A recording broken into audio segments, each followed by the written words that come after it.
ಓಂ ಶಾಂತಿ. ಅಭಿಮಾನಿಗಳೇ, ಮಿತ್ರರೇ, ಭಕ್ತರೇ, ಎಲ್ಲರಿಗೂ ಒಳ್ಳೆಯದಾಗಲಿ.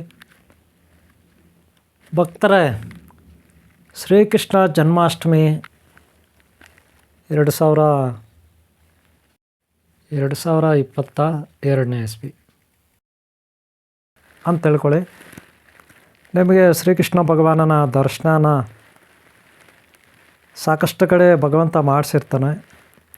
ಆದರೆ ನಾನು ಒಂದು ಸಾರಿ ಶ್ರೀಕೃಷ್ಣ ಭಗವಾನ ಒಂದು ಸ್ವರೂಪ ಅಥವಾ ದರ್ಶನ ಅಂತೀವಲ್ಲ, ಅದನ್ನು ನಾನು ನಿಮಗೀಗ ಮಾಡಿಸ್ತಾ ಇದ್ದೀನಿ.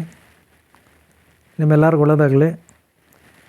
ಶ್ರೀಕೃಷ್ಣ ಜನ್ಮಾಷ್ಟಮಿ ನೆಕ್ಸ್ಟು ಯಾವಾಗ ಬರುತ್ತೆ, ಆಗ ಆ ಭಗವಂತನ ಒಂದು ಸ್ಮರಣೆ ನಿಮ್ಮೆಲ್ಲರಿಗೂ ಬರುತ್ತೆ. ಎಲ್ಲ ಕಡೆ ಶ್ರೀಕೃಷ್ಣ ಭಗವಾನನ ಒಂದು ಹಿಂದೂ ಧರ್ಮದ ಒಂದು ದೇವತೆಯನ್ನು ನೆನಪು ಮಾಡ್ಕೊಳ್ತಾರೆ. ನಿಮಗೆಲ್ಲ ಒಳ್ಳೆಯದಾಗಲಿ.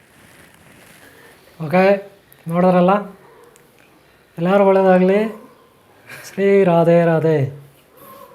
ರಾಧಾ ರುಕ್ಮಿಣಿ ಶ್ರೀಕೃಷ್ಣ ಭಗವಾನ ಆಶೀರ್ವಾದ.